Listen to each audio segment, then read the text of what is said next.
The Richardson family's SUV swerved violently as 12-year-old Emma screamed from the back seat, her soccer trophy clattering to the floorboard. There, limping through the emergency lane of Interstate 75, was a massive German Shepherd.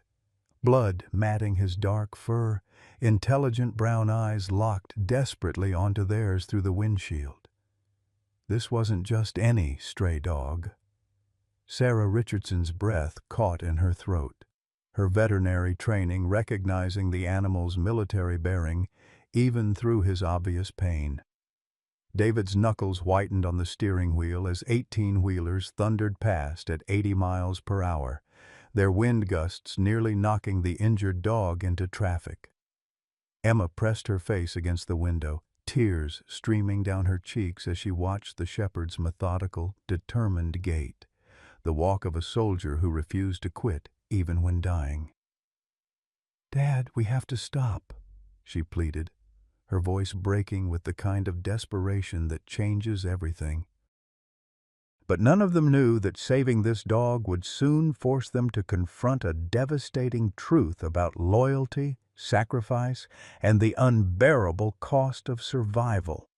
Leave a like and share your thoughts in the comments along with the city you're watching from now. Let's continue with the story.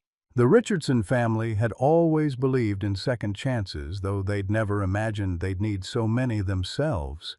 David Richardson, 45 and recently unemployed after 15 years adjusting insurance claims, stared at the stack of rejection letters on his kitchen table each morning like a man studying his own obituary. The company downsizing had gutted more than his paycheck. It had carved out something essential from his sense of worth. "A man's measured by how he treats those who can't help themselves," he'd tell Emma whenever she struggled with playground bullies, repeating the words his own father had drilled into him during Friday night football practices 20 years ago. Now those words felt like mockery as he struggled to help his own family.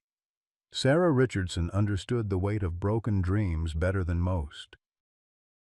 3 years ago, she'd been one of Atlanta PD's most respected K-9 training specialists, her small frame commanding respect from both officers and their four-legged partners. The training accident that shattered 2 vertebrae in her lower back had ended more than her career.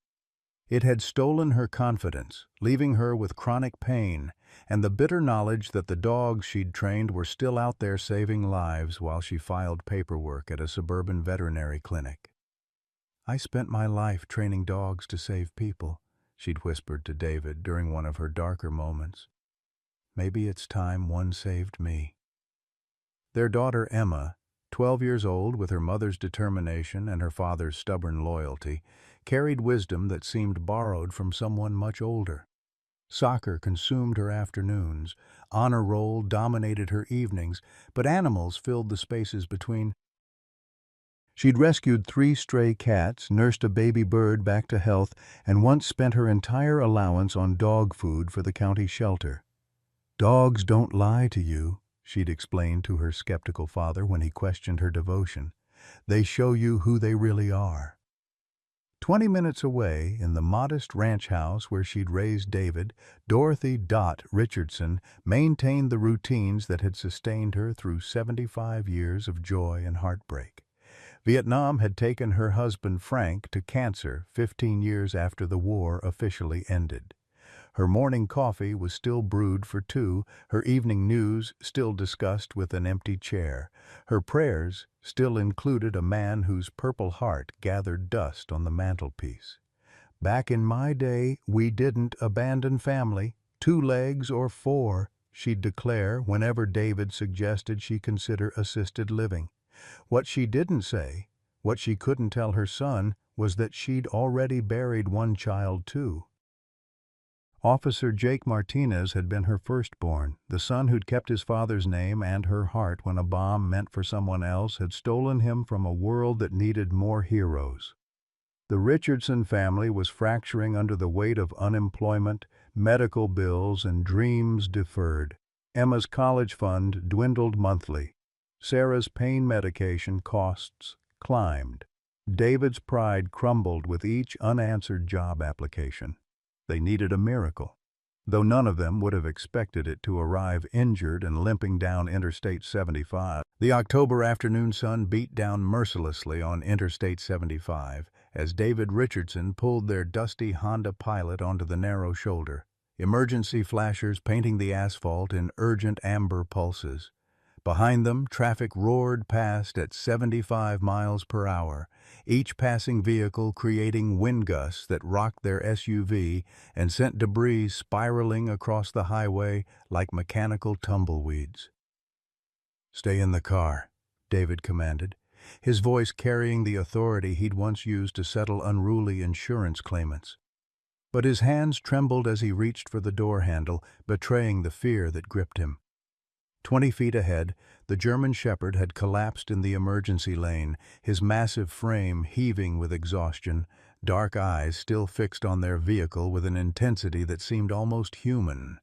Sarah unbuckled her seatbelt despite David's orders, her veterinary instincts overriding spousal obedience. "He's dehydrated," she called over the highway noise, studying the dog's posture through the windshield. "Look at his gait. He's favoring his left rear leg, and see how his tongue's hanging. Classic heat exhaustion. We've got maybe minutes before he goes into shock." Emma pressed her face against the window, her breath fogging the glass as she watched the shepherd struggle to stand. Something about his bearing struck her as profoundly wrong. Not just the obvious injuries, but the way he held himself. This wasn't a dog that had simply wandered away from home. This was a dog that had been abandoned and somehow knew it. David approached slowly, his hands visible and voice steady despite the chaos of passing traffic. "Easy, boy," he murmured, though his words were nearly swallowed by the roar of an 18-wheeler. "We're here to help." The German Shepherd's ears perked forward, not the tentative response of a lost pet, but the alert attention of a trained animal assessing a potential threat. Sarah noticed it immediately. "David, be careful. He's been trained for something. Look at his stance."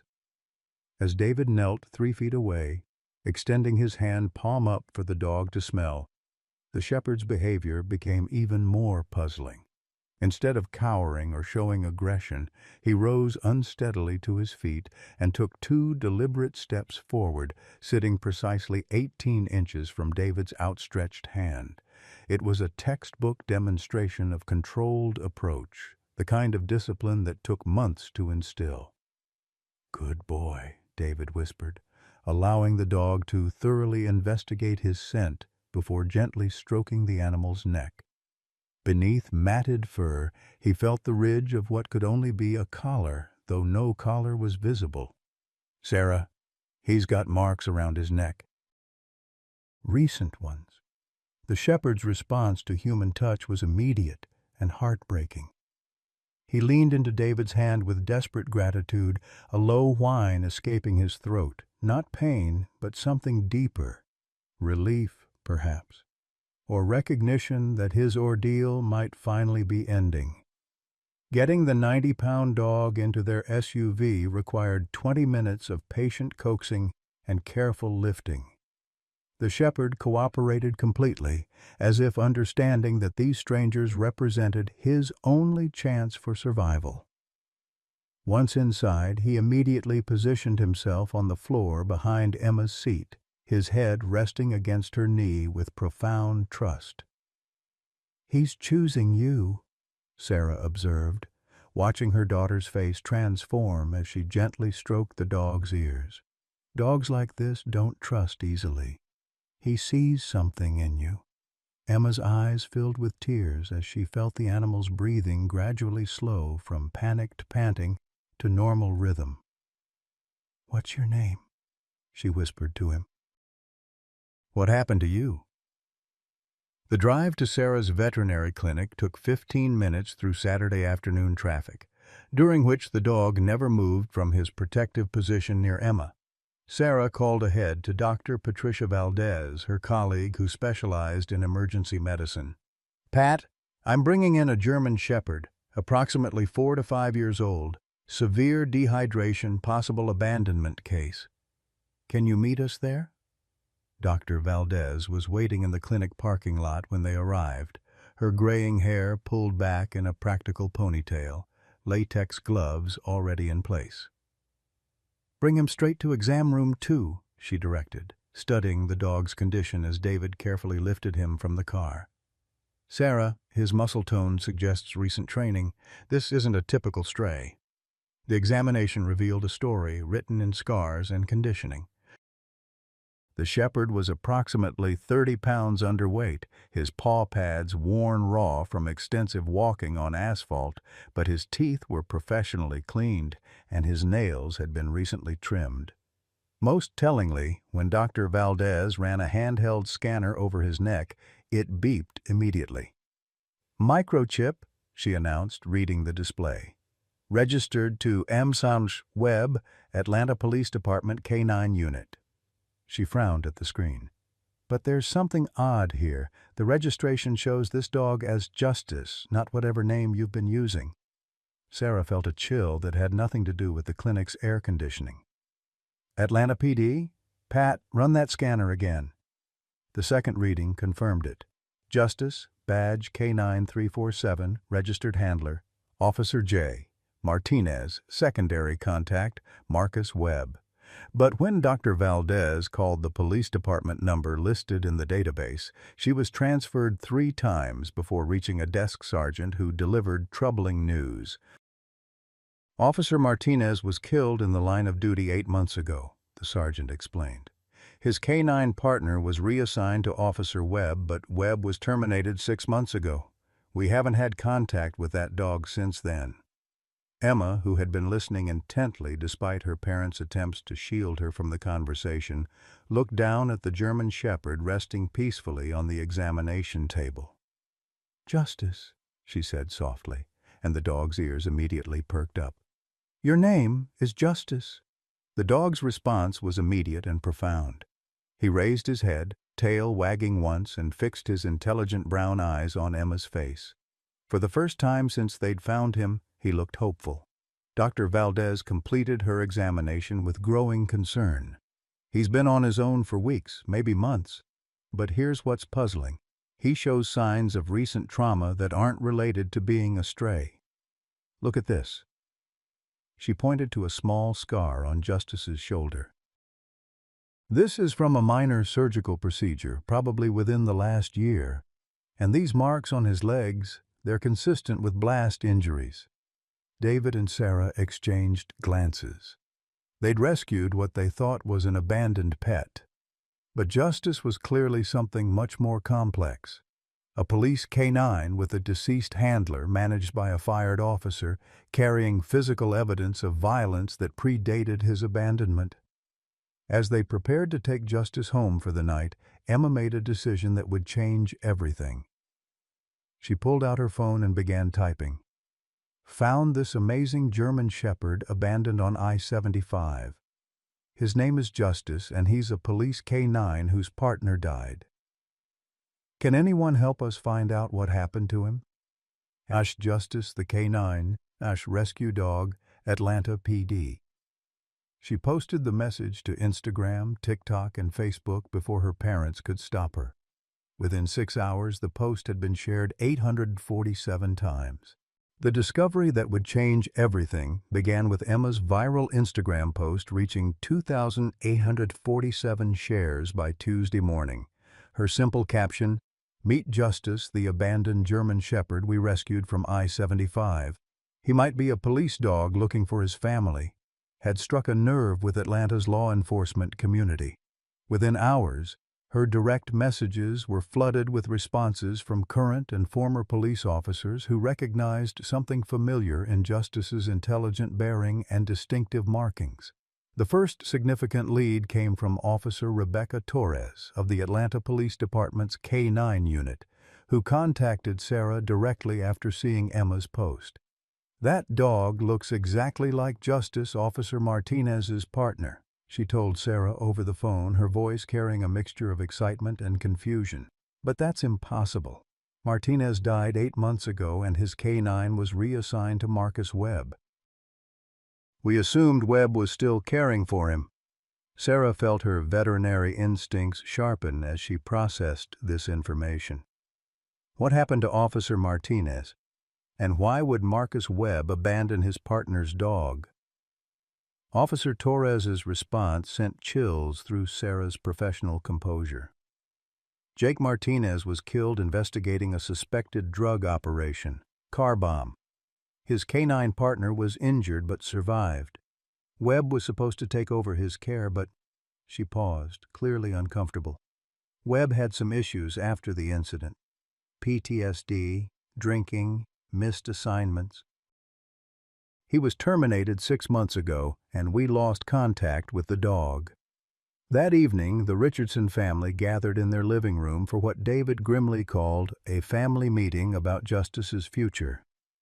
The reality was becoming impossible to ignore. They had rescued not just any abandoned dog, but a decorated police canine whose handler had died in the line of duty, and whose subsequent caretaker had apparently abandoned him out of psychological trauma. Justice lay on the carpet between Emma and Dorothy, his behavior notably different since their visit to Dr. Valdez. The slight limp that had characterized his movement was becoming more pronounced, and Sarah noticed he was favoring his rear left leg more than before. More troubling were the episodes Dorothy had observed. Justice would suddenly freeze mid-activity, his ears perked as if hearing something the humans couldn't detect, his body rigid with alertness that seemed disproportionate to any actual stimulus. "He's having flashbacks," Dorothy observed with the clinical accuracy of someone who had treated countless veterans with similar symptoms. "I've seen this in soldiers who survived explosions.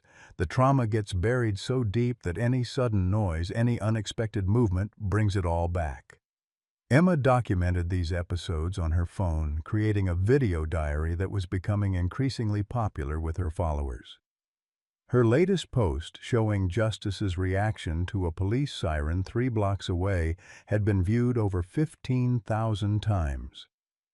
The comments section had become a forum for canine handlers sharing their own stories of working dogs struggling with PTSD, creating an impromptu support network that none of them had expected. The financial pressure was mounting as quickly as Justice's viral fame.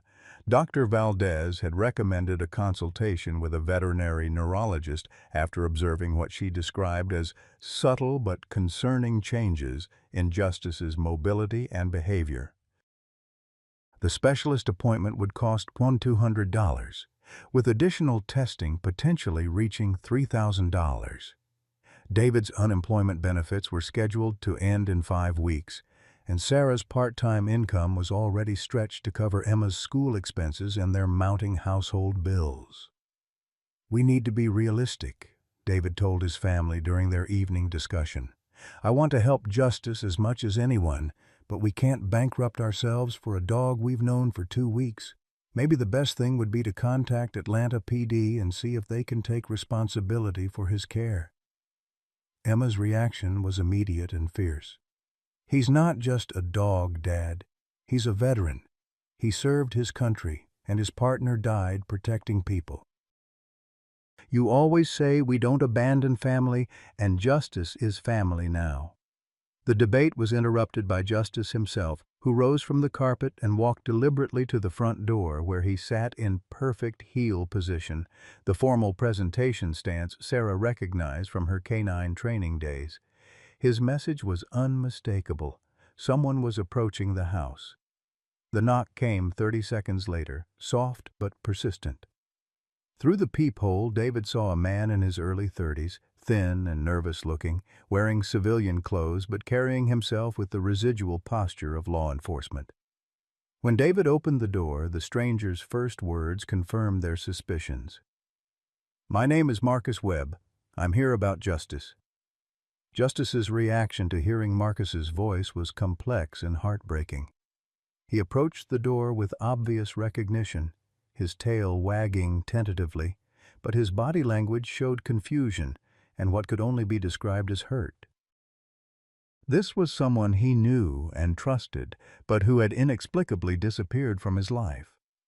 Sarah positioned herself protectively between Marcus and her family, her maternal instincts overriding any sympathy for the man's obvious distress. "You're the one who abandoned him on the highway," she said, her voice carrying the controlled anger of someone who had seen too many cases of animal neglect. Marcus nodded, not attempting to defend himself. "Yes, I did. And it was the worst mistake of my life." His voice was hoarse with exhaustion and guilt.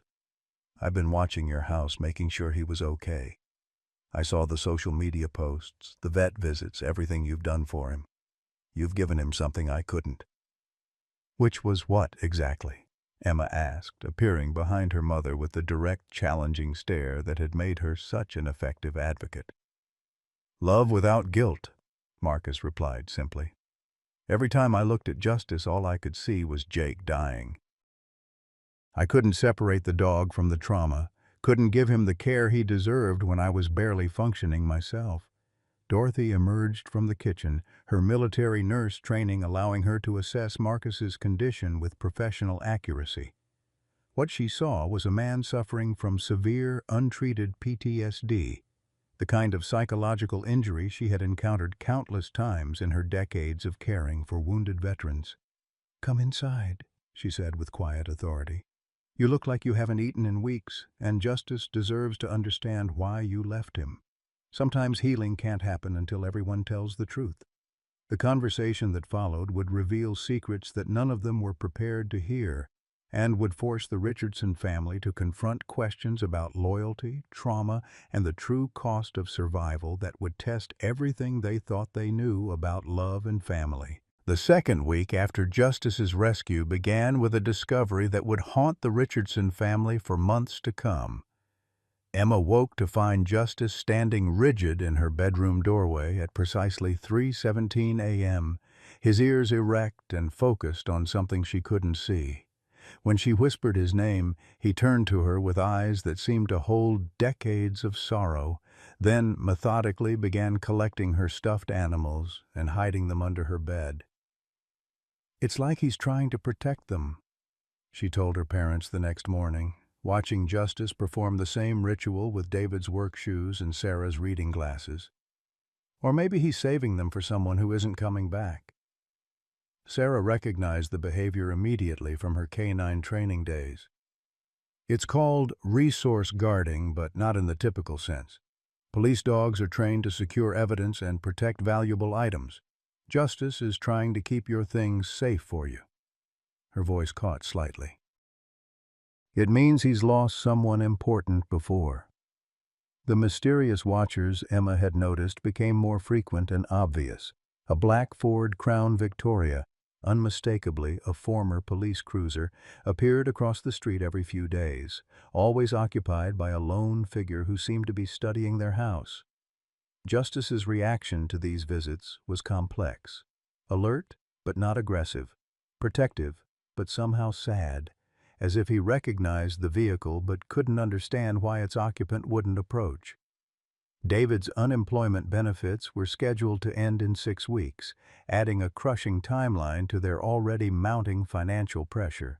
Sarah's part-time salary at the veterinary clinic barely covered Justice's specialized diet and medications, let alone the physical therapy Dr. Valdez had recommended for his blast-related injuries. The family faced an impossible choice: continue draining their resources on a dog they'd known for 2 weeks, or surrender him to animal control and focus on their own survival. "He's not just a dog," Emma argued during a heated family discussion. "He's a veteran. He served our country just like Grandpa Frank did. You don't abandon veterans when they need help." Dorothy had been visiting daily, drawn by Justice's remarkable intelligence and gentle demeanor. She brought homemade meals and helped with his care, but more importantly, she provided historical context that chilled the family. Frank's canine partner in Vietnam was just like this one, she told them. Smart as a whip, loyal to a fault, but haunted by things he'd seen. Dogs remember trauma differently than people. They don't understand why their partners don't come home. Justice's nightly vigils became more concerning. He would position himself by the front door every evening, waiting motionlessly for hours as if expecting someone specific. When no one arrived, he would emit a low, heartbroken whine that seemed to echo through the house like a funeral dirge. Sleep became difficult for the entire family, not because of Justice's behavior, but because of the profound sadness it represented. The breakthrough came during Emma's third week of viral social media posts about Justice's story. Her Instagram following had grown to 12,000 people who tracked his recovery with religious devotion. A message arrived from a user named Vet Advocate ATL. I knew Officer Martinez and Justice. There's more to this story than anyone knows. The officer who abandoned Justice isn't who you think he is. Emma immediately showed the message to her parents, who decided to respond with caution. Can you tell us more about Officer Martinez? Sarah wrote back. Justice seems to be mourning someone, and we want to understand what he's been through. The response arrived within hours, accompanied by a newspaper clipping that made Sarah's blood run cold. The headline read, Atlanta police officer killed in line of duty, canine partner injured in blast. The article described Officer Jake Martinez, 28, who died while investigating a suspected drug operation. His canine partner, Justice, had been hospitalized with shrapnel wounds but survived. The article's final paragraph contained information that sent Dorothy into a spiral of grief so profound that David called 911. Jake Martinez's mother was listed as Dorothy Martinez, formerly of Atlanta, currently residing in Marietta, Georgia. Emma's beloved grandmother had been watching her son's canine partner for 3 weeks without realizing the connection. That's my boy, Dorothy whispered through tears when she finally composed herself enough to speak. That's Jake's dog. Oh God, that's why he knew me. That's why he seemed so familiar. Justice's behavior suddenly made perfect sense. His nightly vigil wasn't waiting for any random person, he was waiting for Jake Martinez to come home. His resource guarding was protecting the family's belongings the way he'd been trained to protect evidence for Jake. His reaction to police vehicles was the conditioned response of a dog who associated them with his beloved handler. The family's financial crisis deepened when Dr. Valdez delivered devastating news during Justice's fourth-week checkup. X-rays revealed that his blast injuries had caused more damage than initially apparent. Justice was developing degenerative myelopathy, a progressive condition that would eventually paralyze his rear legs. Treatment was possible but expensive. $500 per week for physical therapy, $200 per week for medications, and a $3,000 surgical consultation that might or might not help. How long do we have? Sarah asked, though she dreaded the answer. With treatment, maybe a year of mobility. Without it, he'll be wheelchair-bound within 3 months, Dr. Valdez explained gently. But here's what you need to understand. This condition is painful. If you can't afford the treatment, the kindest option might be euthanasia. Emma's reaction was immediate and fierce. No, absolutely not. Justice survived a bomb that killed his partner. He survived being abandoned on a highway. He's not giving up now, and neither are we. David looked at the estimate and felt his heart sink. Even with their remaining savings, they could afford perhaps 8 weeks of treatment. After that, they would face bankruptcy or watching Justice suffer. Emma, honey, sometimes love means... Don't you dare finish that sentence, Emma interrupted, her voice carrying a maturity that startled her parents. Justice would die for any of us. The least we can do is fight for him. Dorothy, still processing the revelation about Jake, made a decision that would transform everything. I'm selling the house, she announced quietly. Frank's house, the one he built when he came back from Vietnam. It's worth enough to pay for Justice's treatment and then some. The family's response was immediate and unified. Absolutely not. David refused to let his mother sacrifice her home. Sarah couldn't accept such an enormous gift. Even Emma, despite her desperation to save Justice, understood the magnitude of what Dorothy was offering. "That house is your life," David argued. "It's where you raised Jake, where you built your memories with Dad. I won't let you give that up for a dog." Dorothy's response was delivered with the quiet authority of someone who had buried a husband and a son. "That house is just wood and brick, without the people who made it a home. Frank's gone. Jake's gone. But Justice is here, and he's family now. Frank always said, Dot, when you see suffering, you don't walk away." The mysterious watcher finally revealed himself during this family crisis. Marcus Webb approached the house on a rainy Thursday evening while David was at yet another fruitless job interview. Sarah answered the door to find a disheveled man in his 40s, his eyes red-rimmed with exhaustion and something that looked like shame. "I'm Marcus Webb," he said simply. "I came to check on Justice." Sarah's maternal instincts flared immediately. She positioned herself between this stranger and her family, while Justice, hearing his former handler's voice, approached the door with a complex mix of joy and confusion. "You're the one who abandoned him," she said, her voice cold enough to frost glass. "Yes," Marcus replied, not attempting to defend himself. "I did, and I've regretted it every single day since." Justice's reaction was heartbreaking to witness. He pressed against the screen door, whining softly, torn between joy at seeing someone familiar and confusion about why that person had left him. Marcus knelt and spoke to Justice through the screen, tears streaming down his face. "I'm sorry, partner. I'm so damn sorry. I know you don't understand, but I couldn't look at you without seeing him die again." Emma appeared behind her mother, studying Marcus with the shrewd assessment of someone much older. "You knew Officer Martinez," she said. It wasn't a question. "Jake was my best friend," Marcus replied. "We went through the academy together, served together for 3 years. I was supposed to be his backup the night he died. I was supposed to be there." His voice broke. "I was 15 minutes late, and that's why he's dead." Sarah's anger began to shift towards something more complex as she recognized the signs of severe PTSD. Marcus Webb wasn't a villain. He was another casualty of the same violence that had injured Justice. "Why did you abandon him?" she asked, though her tone had softened slightly. "Because every time I looked at Justice, all I could see was Jake bleeding out while Justice tried to drag him to safety. I couldn't sleep, couldn't eat, couldn't function. The department put me on psychological leave, then terminated me when I couldn't pass the fitness evaluation."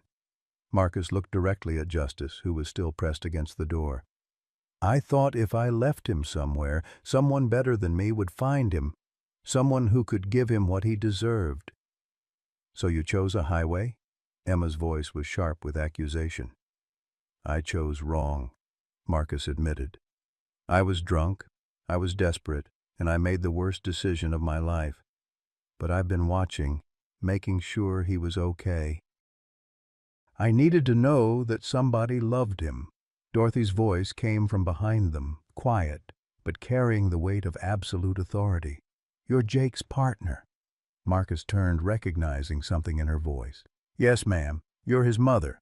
I can see him in your eyes." "Then you're family," Dorothy said simply. "And family doesn't abandon family. Come inside. We need to talk." The conversation that followed would reshape all their understanding of loyalty, guilt, and the true cost of survival. Justice, sensing the emotional complexity of the moment, positioned himself between Marcus and the family, not choosing sides, but somehow trying to bridge the gap between his old life and his new one. Emma, with the insight that had made her such an effective advocate for justice, asked the question that cut to the heart of everything. If Officer Martinez could see you now, what would he want you to do? Marcus looked at Justice, then at the family who had given him a second chance, and for the first time in 8 months, he began to believe that redemption might be possible. The confrontation that would define everything began with Emma's viral video reaching 50,000 views overnight. Her simple plea, "Please help us save Justice," a canine hero who lost his partner, had touched something deep in the American consciousness. Donations poured into the GoFundMe account she'd created, bringing the total to $25,000 by morning. But with the attention came scrutiny that none of them were prepared for. Local news stations picked up the story first. Channel 2. Action News wanted to interview the family about their heroic rescue of an abandoned police dog. The Atlanta Journal-Constitution ran a front-page story titled, "K9 Veteran Gets Second Chance with Local Family." Emma's phone buzzed constantly with interview requests, adoption offers, and messages of support from across the country. But the media attention also brought Marcus Webb's story into the harsh light of public judgment. Someone leaked the details of his termination from the Atlanta Police Department, his struggles with PTSD, and his connection to Justice's abandonment. The narrative quickly shifted from "family saves abandoned dog" to "disgraced cop abandons fallen officer's canine partner." Death threats filled Marcus's voicemail. Protesters gathered outside his apartment complex. His face appeared on social media with captions like "coward" and "dog killer." Dorothy found Marcus sitting in his car outside her house at midnight, too ashamed to knock, but unable to stay away. When she tapped on his window, he looked up with eyes that reminded her painfully of Jake during his darkest moments as a young officer. "I never meant for this to happen," he whispered when she convinced him to come inside. "I just wanted someone to love him the way Jake did." "I never wanted to hurt him more." "Hurt's not something you can run from," Dorothy replied, pouring coffee with steady hands despite the tremor of emotion in her voice. "Trust me, I've tried. You think I didn't want to crawl into a bottle after I lost Frank, after I lost Jake? But running from pain just leaves you lost, and Justice has been lost long enough." The crisis intensified when Dr. Valdez delivered the results of Justice's latest neurological evaluation. The degenerative myelopathy was progressing faster than anticipated. His rear legs showed significant weakness, and his gait had become noticeably unsteady. Without immediate intervention, he would lose mobility within 6 weeks, rather than the 3 months originally predicted. The experimental treatment at the University of Georgia Veterinary School might help, Dr. Valdez explained to the assembled family. But it's expensive, unproven, and would require Justice to live at the university hospital for at least 2 months. Even then, success isn't guaranteed. David stared at the treatment estimate, $40,000 for the experimental procedure, plus ongoing care costs that could reach $100,000 over the next year. Their GoFundMe had raised significant money, but nowhere near enough for this level of medical intervention. The choice was becoming cruelly simple: watch Justice deteriorate, or bankrupt the family trying to save him. "What would you do if this was your dog?" Emma asked Dr. Valdez directly, her young voice cutting through the adult euphemisms and medical jargon.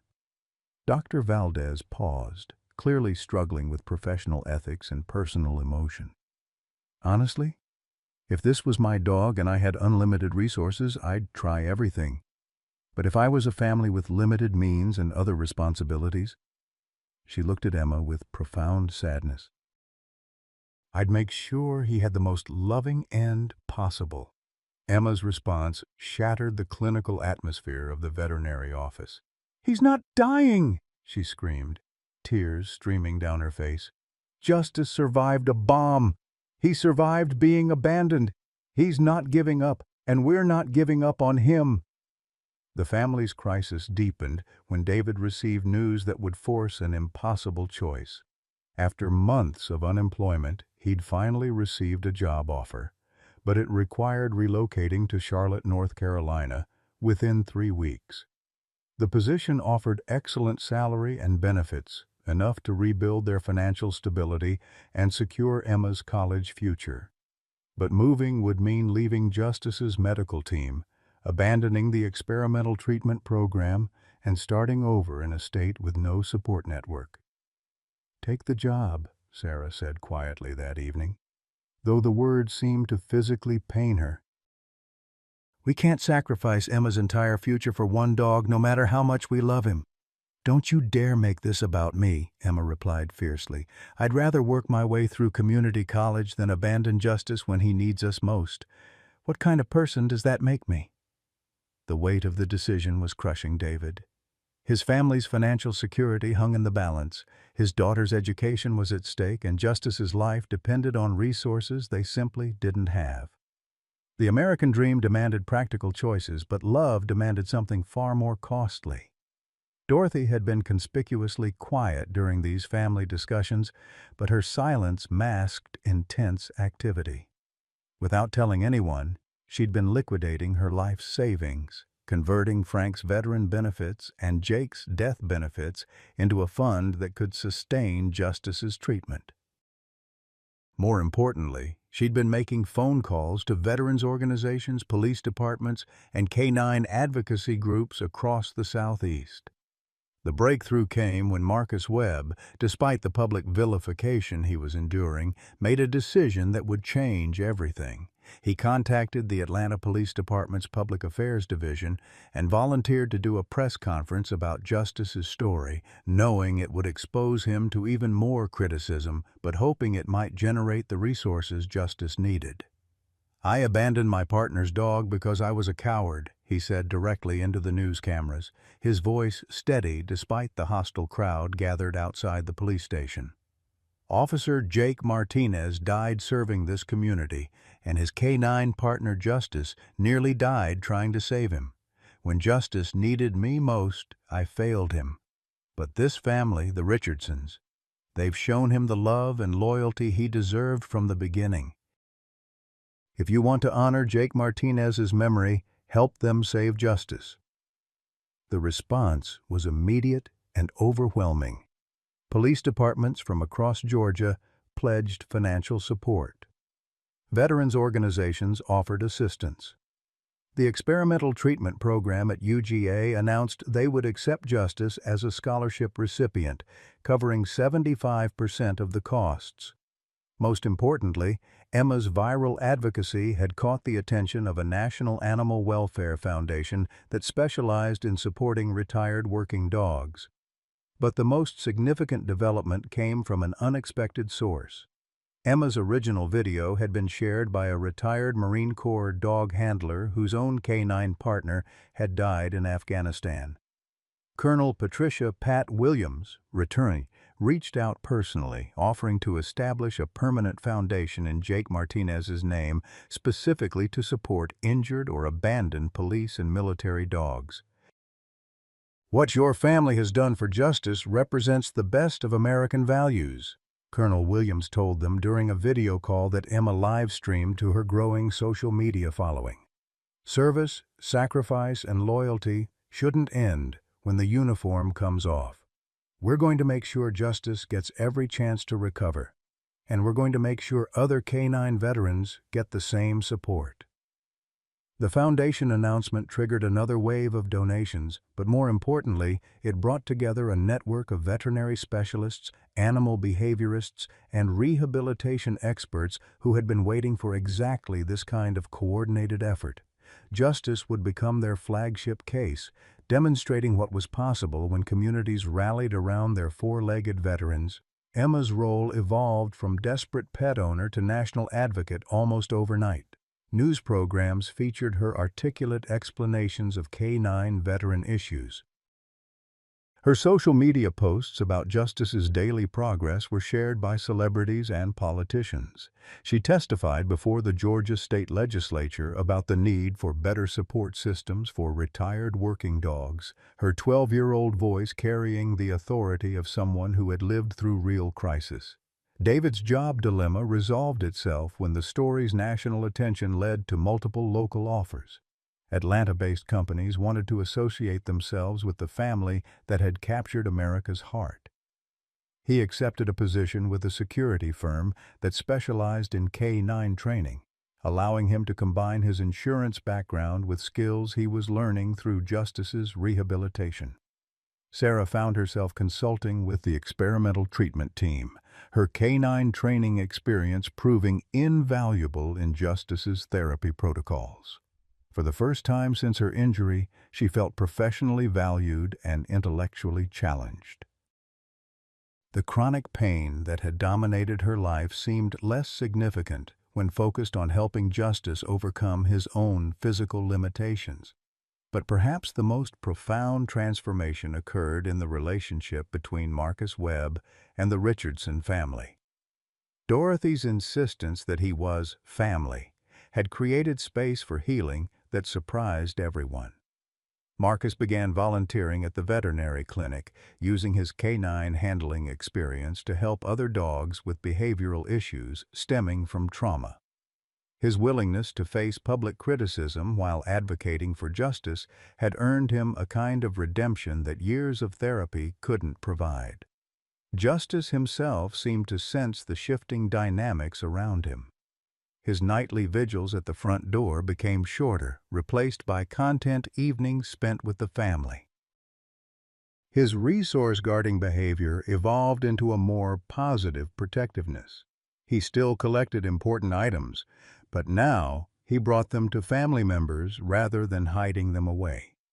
The day Justice was admitted to the University of Georgia Veterinary Teaching Hospital for his experimental treatment, the entire extended family accompanied him.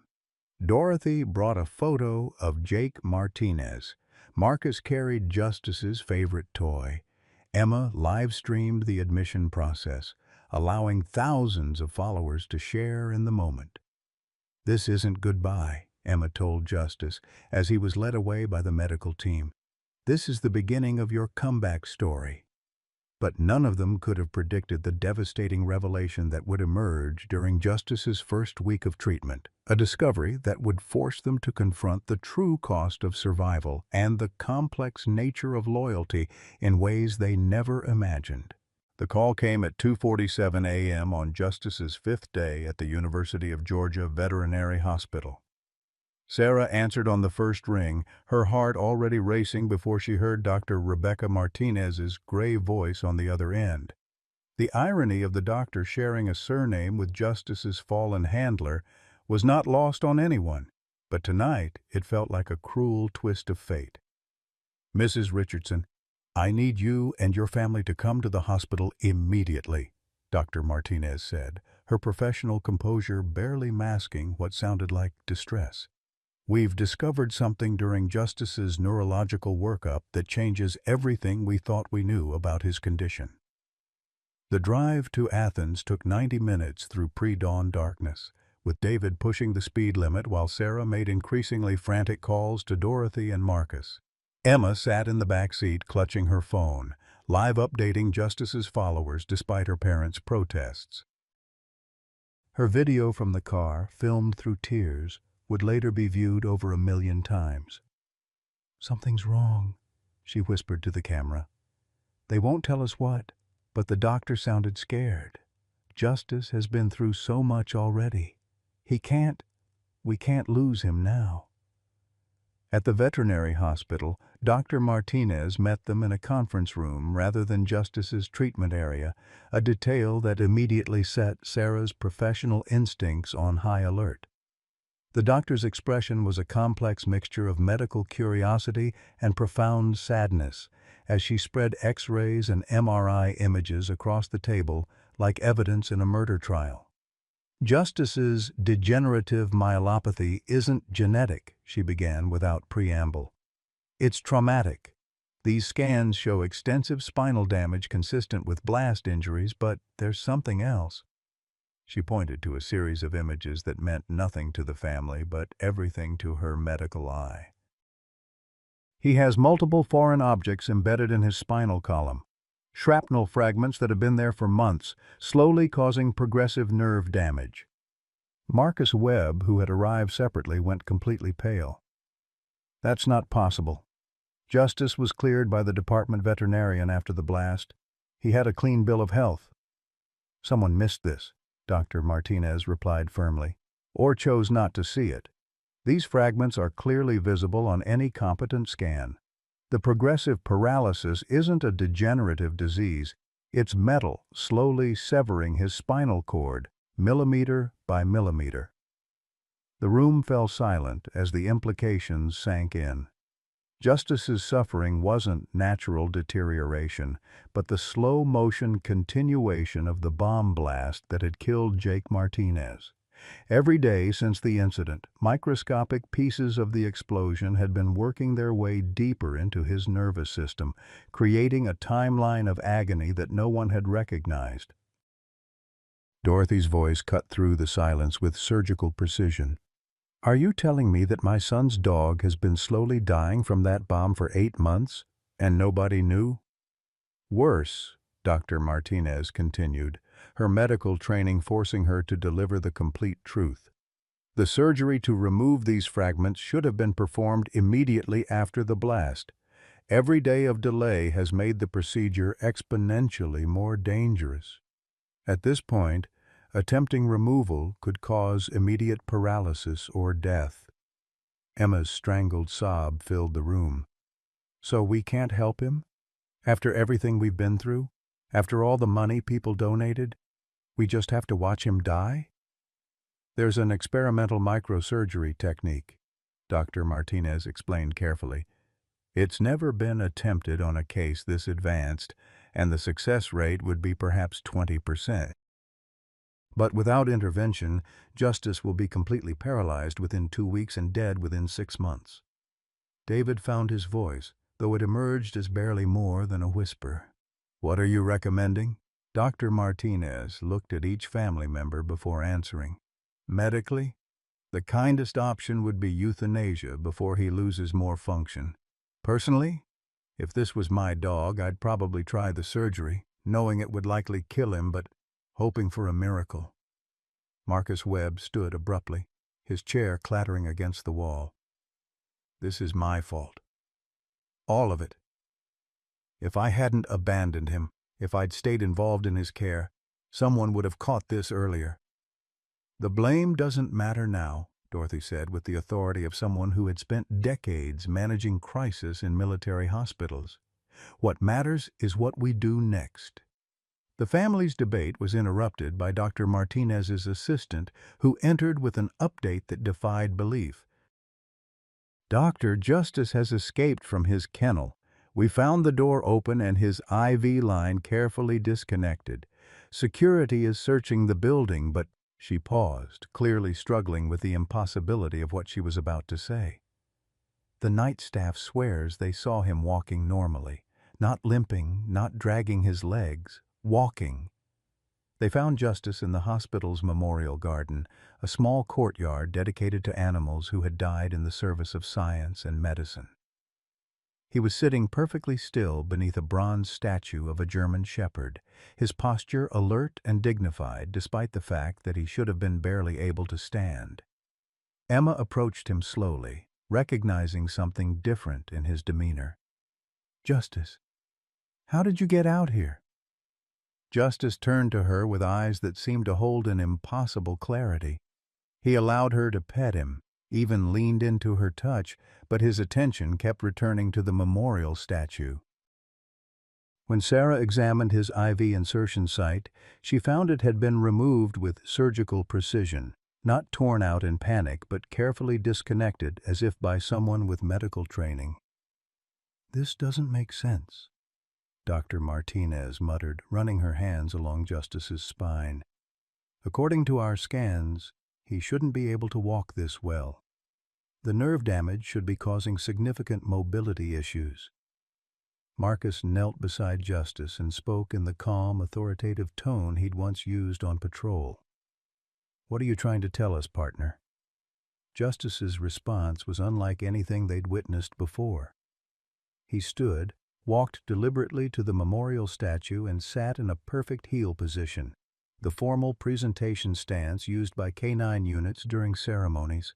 Then he looked directly at each family member in turn, his gaze lingering longest on Dorothy. "He's saying goodbye," Emma whispered, the realization hitting her like a physical blow. "He knows about the surgery." "He knows we're asking him to risk everything, and he's telling us it's okay." Dorothy approached Justice with trembling hands, speaking in the gentle voice she'd once used to comfort wounded soldiers. "You don't have to be brave anymore, sweetheart. You've done enough. You've given us enough." Justice's tail wagged once, not the enthusiastic greeting they'd grown accustomed to, but a measured acknowledgement. He approached Dorothy and placed his massive head against her chest, directly over her heart. In that moment, she felt the same profound connection she'd experienced with wounded soldiers who had looked to her for permission to let go. "The surgery," she said quietly, her decision emerging from some deep place of military pragmatism and maternal love. "We're doing the surgery, not because we think it will work, but because Justice deserves every chance to fight. He's a soldier, and soldiers don't surrender without a battle." Dr. Martinez nodded gravely. "I'll assemble the best team available, but I need everyone to understand this procedure has never been attempted at this level of complexity. Justice could die on the operating table or wake up completely paralyzed. Or he could walk again," Emma added fiercely. "Justice survived a bomb that killed his partner. He survived being abandoned on a highway. He survived 8 months of pain that would have broken any other dog. If anyone can beat 20% odds, it's him." The surgery was scheduled for the following morning, giving the family one night to process the magnitude of what they were attempting. They spent the evening in Justice's kennel, officially against hospital policy, but permitted by Dr. Martinez's compassionate understanding of what might be their final hours together. Emma live-streamed portions of the vigil, sharing Justice's story with followers who had become emotionally invested in his recovery. Messages of support flooded in from around the world. Police officers in London, military handlers in Germany, families in Australia who had their own stories of animal courage and sacrifice. As dawn approached, Justice positioned himself between Emma and Dorothy, his head resting across both their laps. His breathing was steady, his eyes alert, and his presence absolutely peaceful. Whatever tomorrow would bring, he had found his way back to love, and that seemed to be enough. "Ready, boy?" Marcus whispered, as the surgical team arrived to prepare Justice for the operating room.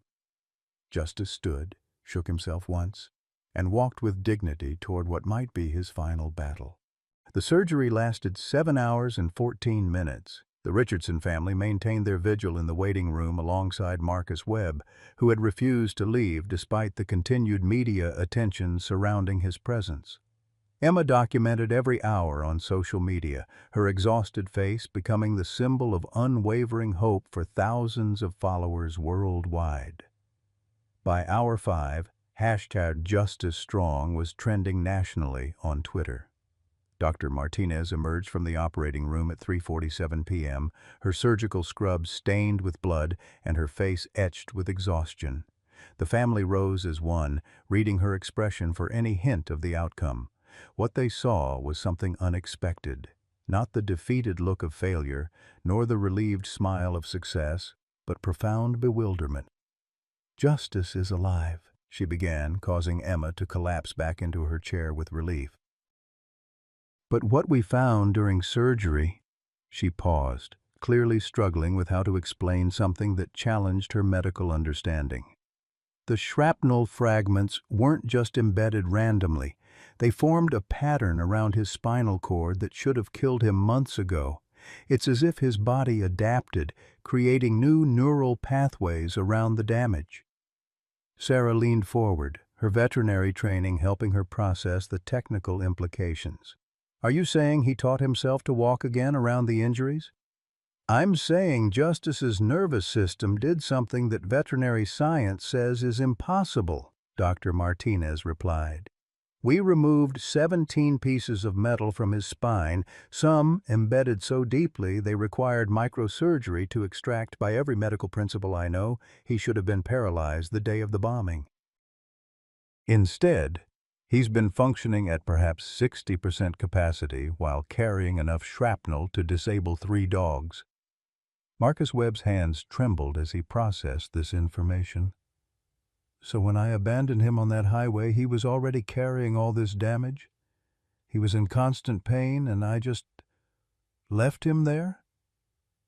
Dorothy placed a firm hand on Marcus's shoulder. He survived because he's stronger than any of us understood. The question now is whether the surgery worked. Dr. Martinez's expression grew more complex. We won't know the full extent of neurological recovery for several days. He's in intensive care, sedated but stable. But there's something else you need to know. She pulled out a small plastic container filled with metal fragments. Some of this shrapnel isn't random debris. These pieces... She held up several fragments that had been carefully cleaned and examined. These are pieces of Jake Martinez's badge. The silence that followed was absolute.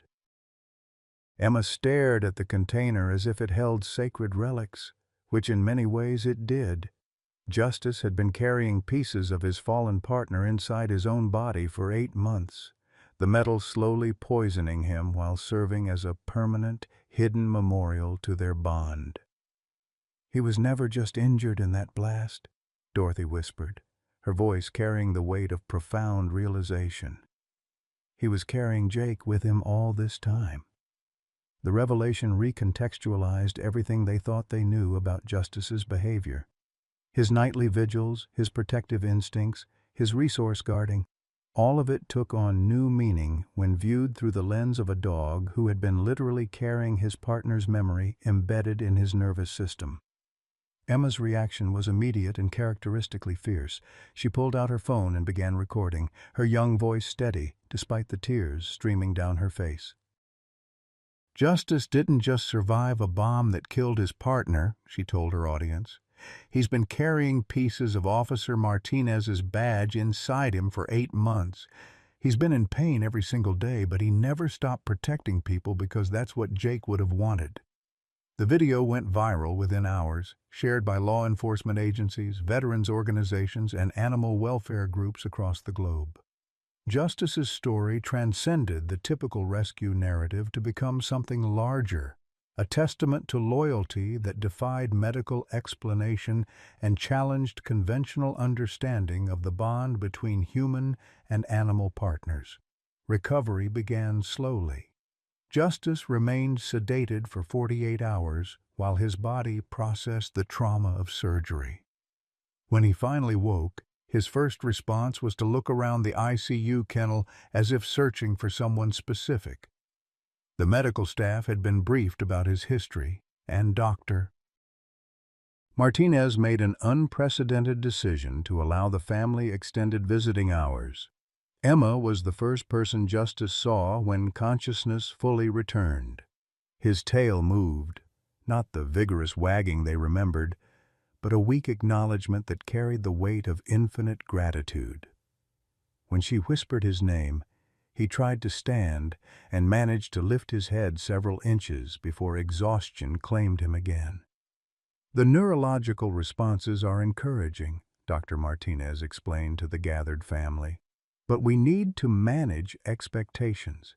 Even if the surgery was completely successful, he'll need months of physical therapy to regain full mobility, and there's still a significant chance of permanent partial paralysis.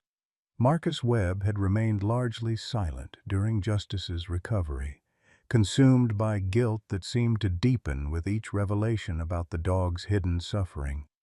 On the 3rd day post-surgery, he approached Dr. Martinez with a request that surprised everyone. "I want to volunteer as Justice's primary physical therapy assistant," he said. "I know canine rehabilitation protocols, I understand his training background, and I owe him more than I can ever repay. If his recovery is going to take months, let me be the one who helps him through it." The family's initial reaction was mixed. David worried about Marcus's emotional stability. Sarah questioned whether his presence might confuse Justice's recovery process. But Dorothy, drawing on her decades of experience with wounded veterans, understood something the others missed. Healing isn't just physical, she told them. Marcus needs to do this as much as Justice needs the help. Sometimes the person doing the helping gets more out of it than the one being helped. Emma, with the insight that had made her such an effective advocate, posed the decisive question: what would Officer Martinez want? The answer seemed obvious when framed that way. Jake Martinez would have wanted his partner and his backup officer to help each other heal, regardless of past mistakes or current guilt. Justice's response to seeing Marcus again was complex and deeply moving. Recognition was immediate, followed by what could only be described as forgiveness. He allowed Marcus to handle him for medical procedures, responded to familiar commands, and showed none of the anxiety or resentment that might have been expected. "He knows you tried to protect him by leaving him where someone would find him," Emma observed during one of Marcus's therapy sessions with Justice. "Dogs don't hold grudges the way people do. He's just happy you came back." The breakthrough came during Justice's second week of recovery. Marcus was working with him on basic mobility exercises when Justice suddenly stood on his own, took 3 steady steps, and sat in perfect heel position. The movement was deliberate, controlled, and unmistakably intentional. Doctor. Martinez reviewed the security footage multiple times, unable to explain the rapid improvement. "According to our neurological assessments, this level of recovery should have taken 6 weeks minimum. Justice is healing at a rate that defies medical explanation." Emma had her own theory, which she shared during her daily social media updates. Maybe love really is the best medicine. Justice spent 8 months carrying pieces of his partner inside him, feeling like he'd failed to save Jake. Now he knows he did everything he could, and he's surrounded by people who won't abandon him. Sometimes that's all the healing a heart needs. The experimental treatment program documented Justice's recovery as a case study that would influence canine medical protocols for years to come. But for the Richardson family, the medical miracle was secondary to the emotional transformation they witnessed daily. Justice's personality began to emerge from beneath layers of trauma and physical pain. He became playful in ways they'd never seen, engaging with toys and games that seemed to awaken a puppy-like curiosity. His protective instincts remained strong, but the desperate edge of anxiety that had characterized his early days with the family gradually faded. Most remarkably, Justice began to show interest in working again. When Marcus brought canine training equipment to the hospital, Justice's entire demeanor changed. His ears perked up, his posture straightened, and he demonstrated that his training instincts remained sharp despite everything he'd endured. "He's not just recovering," Marcus observed during one particularly successful therapy session. "He's remembering who he was before the pain. Jake trained him to be confident, to be brave, to find joy in the work. Those qualities were always there, just buried under trauma." The revelation that would change everything came during Justice's 3rd week of recovery, delivered by an unexpected visitor. Colonel Patricia Williams, the retired Marine who had established the foundation supporting Justice's care, arrived at the hospital with news that left the entire family speechless. "We've been investigating Officer Martinez's death," she told them during a private meeting. The official report contained significant inaccuracies. Jake Martinez didn't die in a random drug bust gone wrong. He and Justice were investigating a human trafficking operation, and they were deliberately targeted. The bomb wasn't meant for an informant. It was meant for them. The implications hung in the air like a physical presence. Justice wasn't just a dog who had survived a tragic accident. He was a witness to murder, a survivor of an assassination attempt, and potentially the key to solving a case that had been deliberately buried. Justice may be the only living witness to what really happened that night, Colonel Williams continued. If he's willing and able, his testimony could help us bring the people responsible to justice, not just for Jake's death, but for the victims they're still trafficking. Emma looked at Justice, who was resting peacefully in his recovery kennel, unaware that his story was about to take another dramatic turn. Does this mean Justice could still be in danger? Colonel Williams nodded grimly. If the people who killed Jake Martinez learn that Justice survived and is recovering, they might try to finish what they started. We need to consider protective measures for all of you. The weight of this revelation settled over the family like a suffocating blanket. They had thought Justice's story was one of rescue and recovery. Instead, it was becoming clear that they had stumbled into something much larger and more dangerous, a conspiracy that powerful people had killed to protect, and might kill again to keep hidden. 6 months after Justice's miraculous surgery, the Richardson family had settled into a rhythm that felt almost normal. Justice's recovery had exceeded every medical prediction. He walked with only a slight limp, played fetch with Emma in the backyard, and had regained the confident bearing of a working dog. The foundation established in Jake Martinez's name had grown beyond anyone's expectations, supporting over 200 retired K-9s across the Southeast and funding research that would benefit military and police dogs for generations. Emma, now 13, had become a nationally recognized advocate for K-9 veterans. Her book, Justice's Journey, A Girl, Her Dog, and the Power of Never Giving Up, had topped bestseller lists and raised over $500,000 for animal welfare causes. She spoke at conferences, testified before Congress, and maintained social media accounts that reached millions of followers who had followed Justice's story from the beginning. David had found his calling as director of the Jake Martinez Foundation, coordinating medical care for retired working dogs while building relationships with police departments and military units across the country. The work gave him a sense of purpose he'd never experienced in insurance, and the foundation's growth had restored the family's financial stability in ways they'd never imagined possible. Sarah had opened a specialized veterinary practice focused on treating K-9 veterans, working closely with Dr. Martinez and other experts to develop new protocols for trauma-related injuries. Her chronic back pain had improved significantly as she found herself energized by work that felt truly meaningful. The practice had a waiting list of patients from across the Southeast, and she'd been invited to lecture at veterinary schools about treating PTSD in working animals. Marcus Webb had undergone perhaps the most dramatic transformation of all. His volunteer work with K-9 rehabilitation had evolved into a full-time position as a trauma counselor for both animals and their handlers. He'd completed certification programs in animal psychology and PTSD therapy, finding that his own experience with guilt and trauma made him uniquely qualified to help others navigate similar challenges. The public vilification he'd faced during Justice's early recovery had gradually transformed into respect for his willingness to confront his mistakes and dedicate his life to making amends.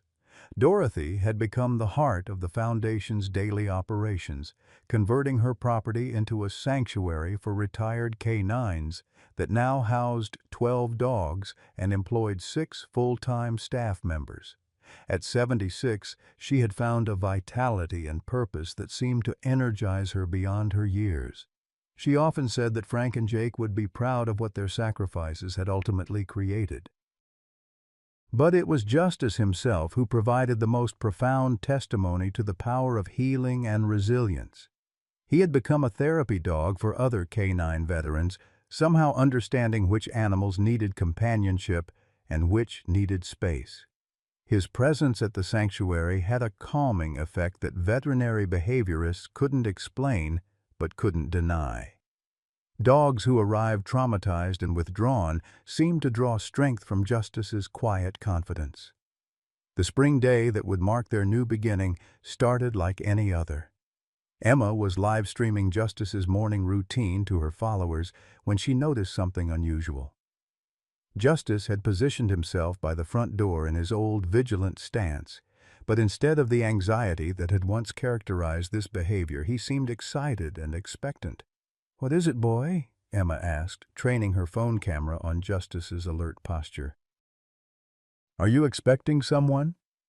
The answer came in the form of a government sedan pulling into their driveway, followed by a second vehicle carrying Colonel Williams and a man Emma didn't recognize.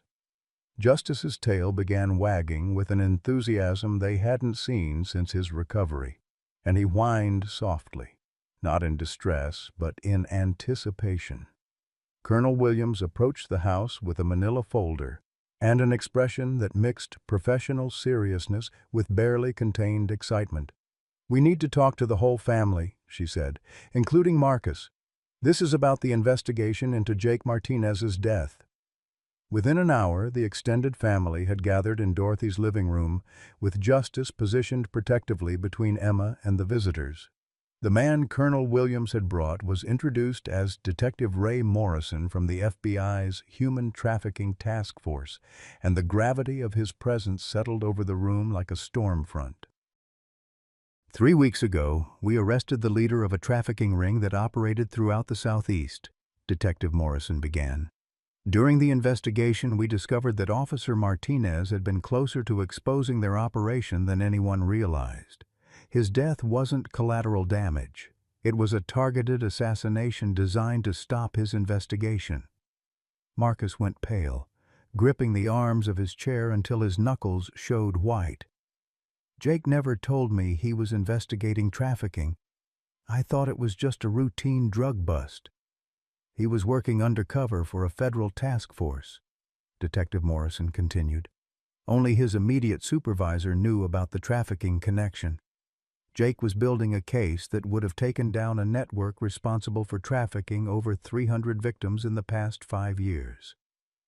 Dorothy's voice cut through the tension with surgical precision.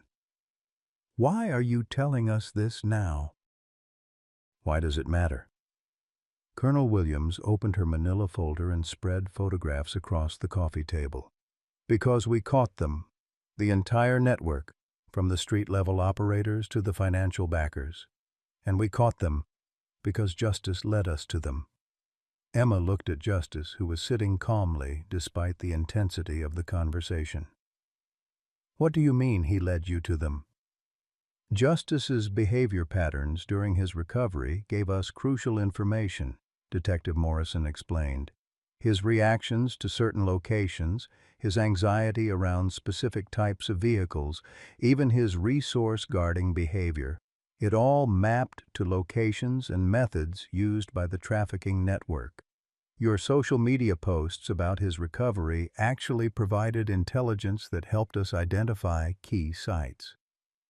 The revelation that Justice had unknowingly been providing evidence through his trauma responses was both heartbreaking and inspiring.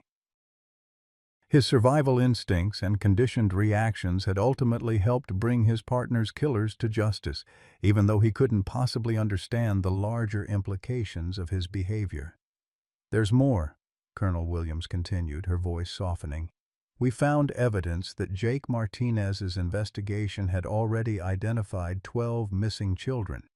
Because of the intelligence Justice helped provide, we've been able to locate and rescue 9 of those children. 3 of them are alive because a dog remembered what his partner died trying to accomplish." Emma burst into tears, not from sadness, but from the overwhelming realization that Justice's suffering had ultimately served a purpose larger than anyone had imagined. The dog, who had been abandoned on a highway, who had carried his partner's badge fragments in his spine, who had endured months of pain and recovery, had somehow completed his partner's final mission. "The lead perpetrator has been sentenced to life in prison," Detective Morrison announced. "His organization has been completely dismantled, and the federal prosecutor specifically requested that I thank Justice and your family for the crucial role you played in achieving justice for Officer Martinez and the victims he died trying to save." Marcus stood abruptly and walked to the window, his shoulders shaking with emotion. When he turned back to the room, tears were streaming down his face. Jake always said Justice was the smartest partner he'd ever had. Even in death, even through trauma, he was still working the case. Justice approached Marcus and gently nudged his hand, the same gesture of comfort he'd shown the family during their darkest moments. It was as if he understood that this revelation had lifted a burden Marcus had carried for over a year. Emma knelt beside Justice and spoke directly to her phone camera, knowing that thousands of followers were watching live. "Do you hear that, everyone? Justice didn't just survive. He helped solve the case that got his partner killed. He helped save kids who were in danger. He's not just a rescue dog. He's a hero who never stopped being a police officer." The responses flooded in immediately. Law enforcement agencies pledging support, families of trafficking victims expressing gratitude, animal welfare organizations requesting partnerships.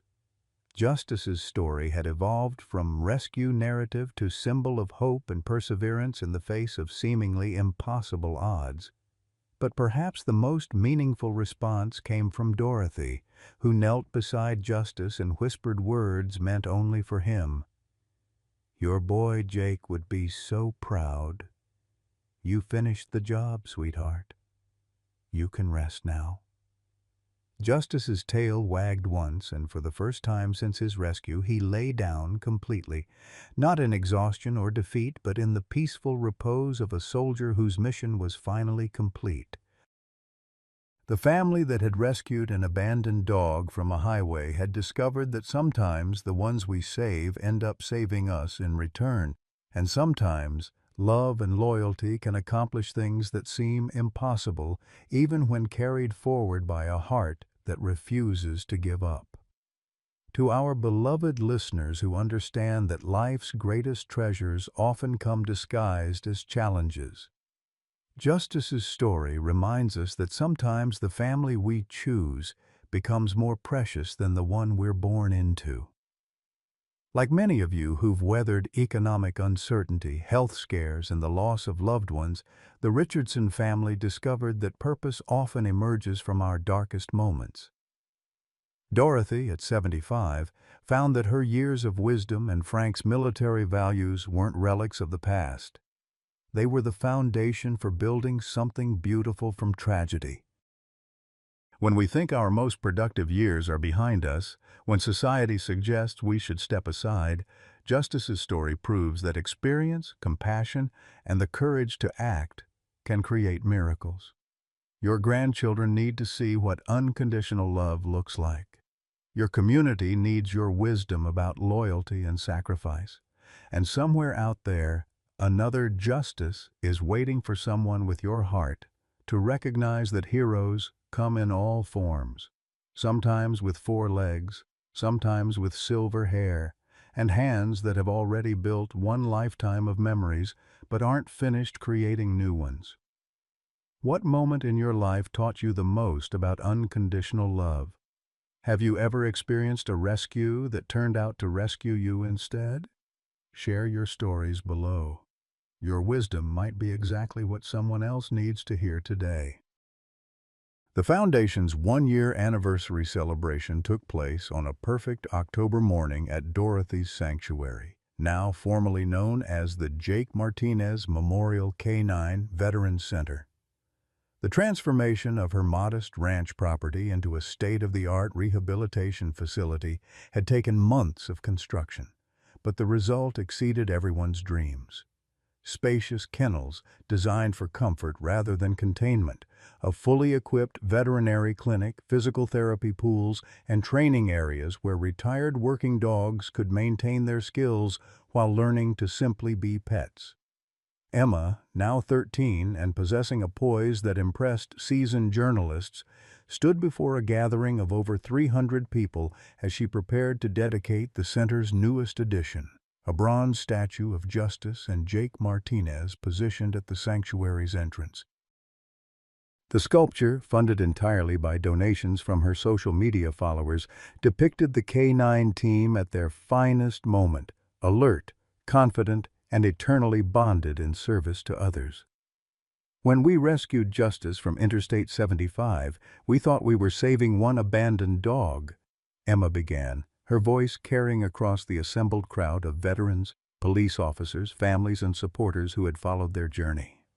We had no idea we were beginning a mission that would honor every working dog who has ever served, every handler who has ever fallen, and every family who has ever loved enough to fight the impossible fight.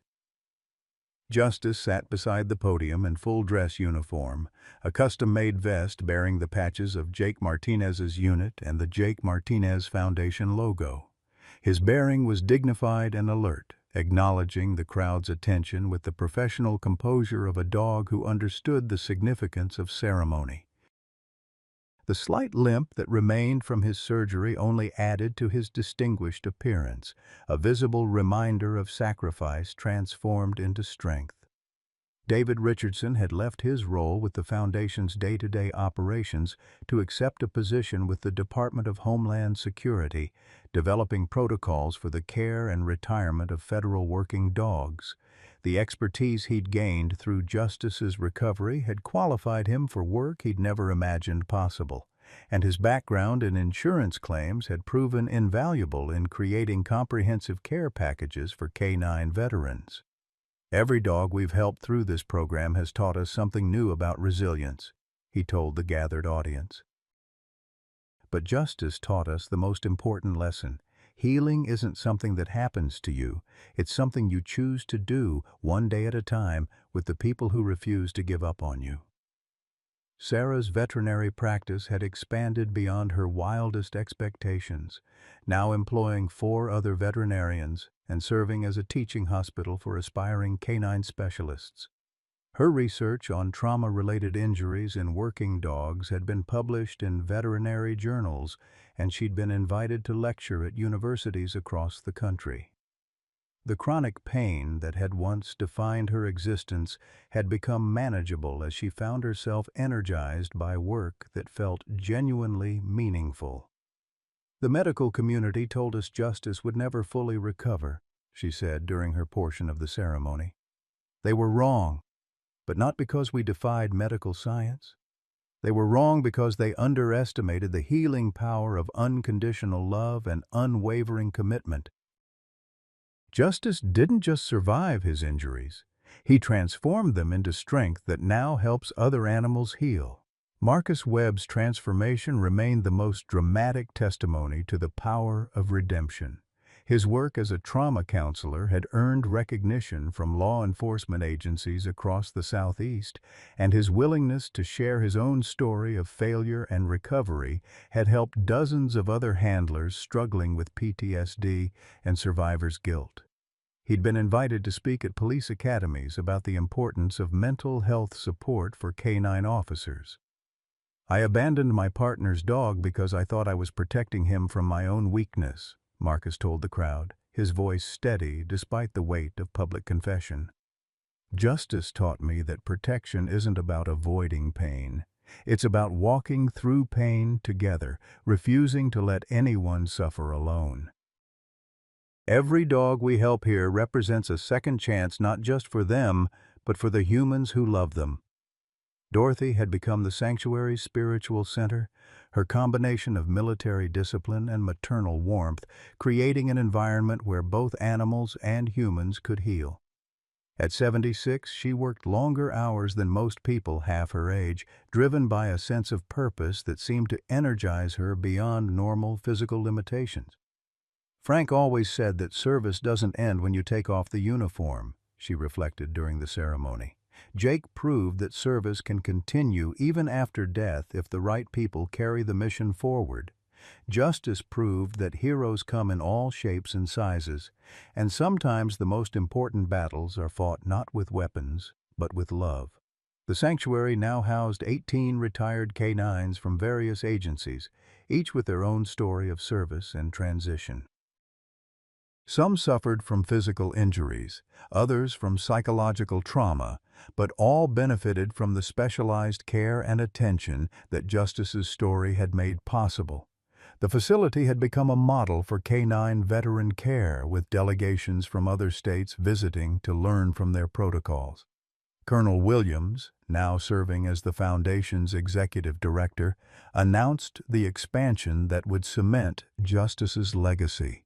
The Jake Martinez Foundation was partnering with the Department of Veterans Affairs to create the first national network of canine veteran care facilities. Justice's story had sparked congressional interest in legislation that would provide medical benefits for retired working dogs, recognizing them as veterans deserving of care rather than property to be disposed of when no longer useful.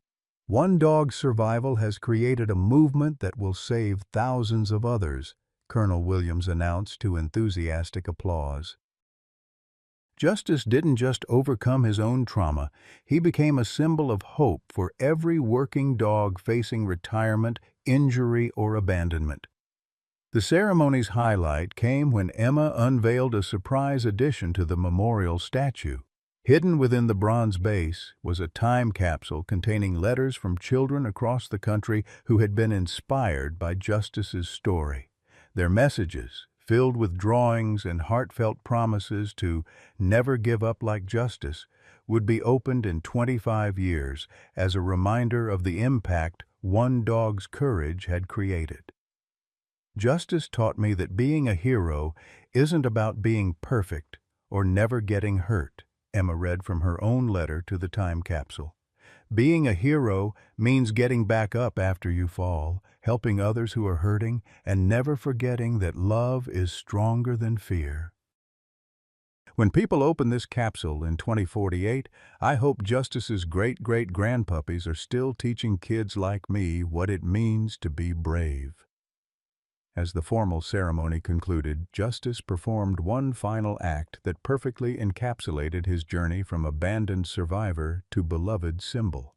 Without prompting, he approached the memorial statue and sat in perfect heel position, his gaze fixed on the bronze representation of his fallen partner. The crowd fell silent, recognizing the profound significance of the moment. Emma knelt beside him, her hand resting on his head as she spoke words that carried across the gathered assembly. Thank you, Justice, for teaching us about loyalty, about courage, and about the kind of love that never gives up. Jake would be proud. Justice's tail wagged once, not the exuberant greeting of his puppyhood, but the measured acknowledgement of a dog who understood that his mission was complete and his legacy secure. The family that had rescued him from a highway had discovered that sometimes salvation works in both directions, and that the greatest heroes are often those who simply refuse to surrender, no matter how impossible the odds may seem.